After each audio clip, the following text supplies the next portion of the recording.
You guys asked for it, so here it is. Today I'm going to be doing a rig rundown on this absolute beast behind me here. My name is Ellie and this is Bruce, a 2006 GU Series 4 Nissan Patrol. Now, as any car lover knows, cars are a constant work in progress. So come with me as I show you through my work in progress and hopefully can get some tips and tricks from you guys along the way to complete this build. Let's go. Alright, we're going to start at the front of the car and work our way back down. First up is the bull bar. This is an ARB bull bar that has been modified by KSD Industries. So they've added in the side rails and side steps, and they've also just done a total repaint of the car. How insane does this color look? This is the new Y62 blue.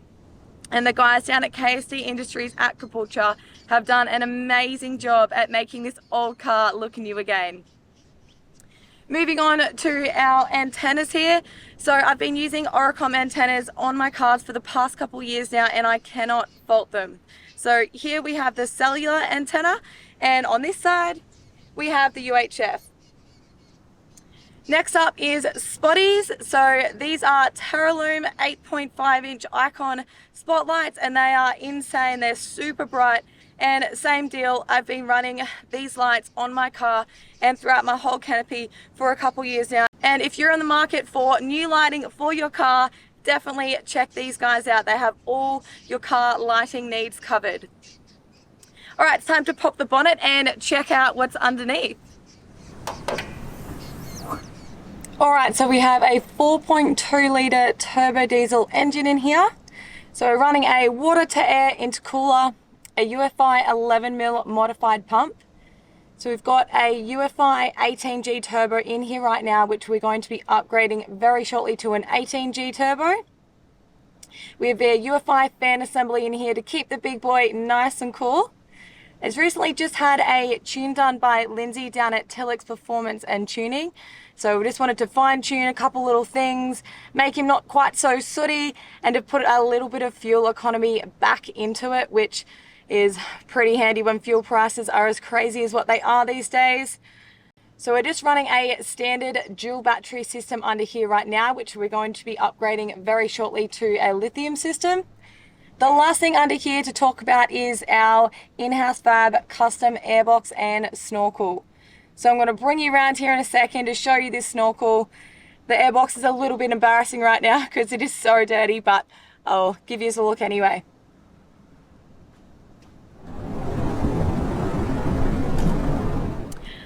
Alright, there's a lot of different snorkels out there and everyone has their own opinion, but I absolutely love the finish of this snorkel and I think it just matches the car perfectly. Alright, I'm going to pop this bonnet down and we're going to check out the tyres, wheels and suspension.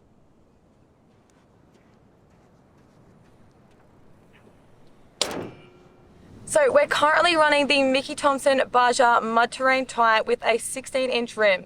We are in the need for new tyres though, so what should we get? Chuck it in the comments below. Moving on to suspension, we have been running the Dobinson's 3-way adjustable suspension for the past couple months now and cannot fault it.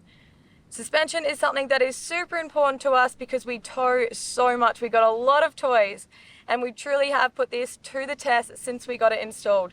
So we've been up to Early Beach towing a 3-ton boat, multiple trips out bush to really wear in the suspension, and we're super happy with it so far. So make sure you check them out.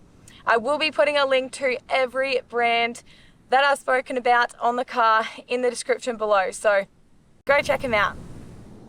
Now it's time to talk towing mirrors.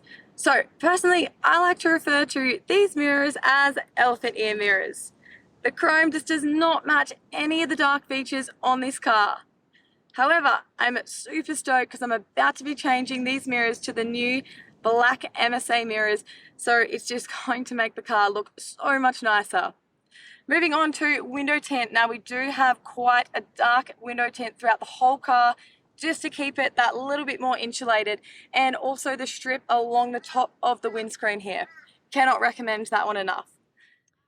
Alrighty, time to jump inside the cab quickly. Now, being a 16-year-old car, there is not too many fancy things going on in here, but I'll show you what we got in here anyway. So we got the Oricom handheld on a magnetic base there. That magnet is super strong. And up on the dash here, we've got the Oricom tire pressure sensor monitor, which just tells you the tire pressures and temperatures at all times. Moving on to our aftermarket Polaris head unit here. Down here, we've got the Redarc brake controller. So obviously that is a super important little tool for us, especially considering how much towing we do. Up on the dash here, you're going to see a fair bit of wear and tear going on. So we do have a total new dash going in here, which will be pretty awesome.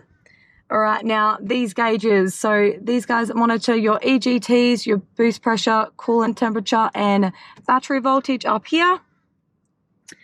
We just put cruise control in Bruce last week, which is pretty awesome. Stoked to have that back. Obviously going from the Y62 to the old boy with no cruise control was a little bit hard, but that's it for the inside of the car. Let's check out the rest. So I'm also about to put bush wraps on the car. Should have done it as soon as we got it repainted, but we were too lazy. So obviously we've been out bush and we have picked up a couple scratches along the way, but once we get that bush wraps on there, you'll barely be able to see those scratches anymore.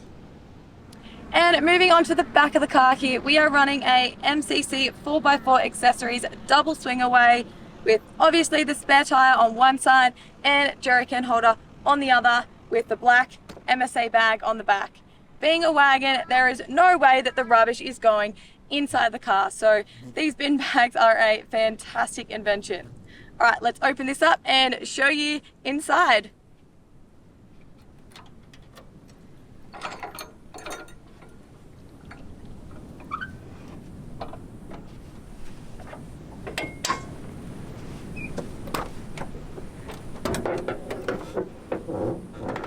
Alright, now this is where I really need your help, guys. As you can see, there's not a whole lot going on in the back of here. I've totally stripped it back to the bare bones, took out the false floor, took out the fridge, and I'm starting from scratch. So I need the help of you guys to totally transform Bruce into the ultimate touring vehicle. I need chair storage, drawer storage, where am I going to put the tools? I need some water storage, air compressor, drop down table, salt pepper shakers, literally everything you can think of I need to put in the back of this car. So I want to see all those ideas, guys. I know there's a lot of wagon owners out there who absolutely froth on your setup, so please help me out. Drop a comment below or send me a message on Instagram with all your pics and ideas, and let's totally transform the back of Bruce.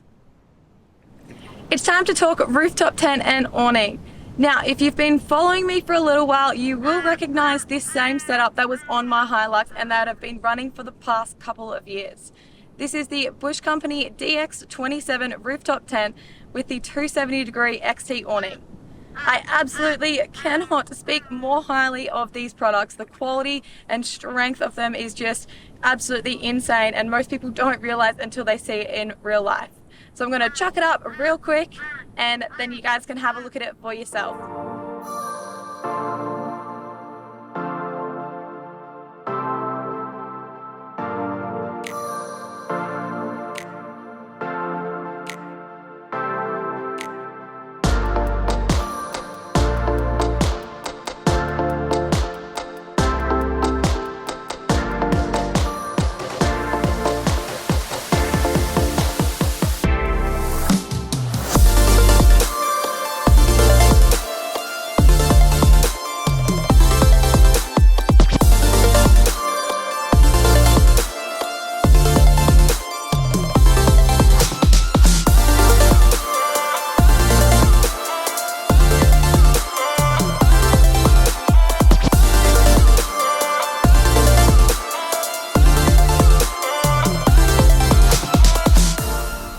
We currently have a Redarc 180 watt solar panel on the roof now, which is plenty enough power. However, when we do upgrade the battery system, we will add an additional solar panel.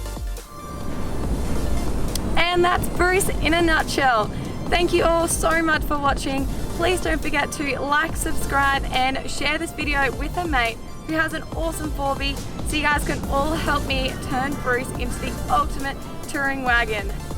I'm dying to get into the water, so I'm going to catch you all on the next episode.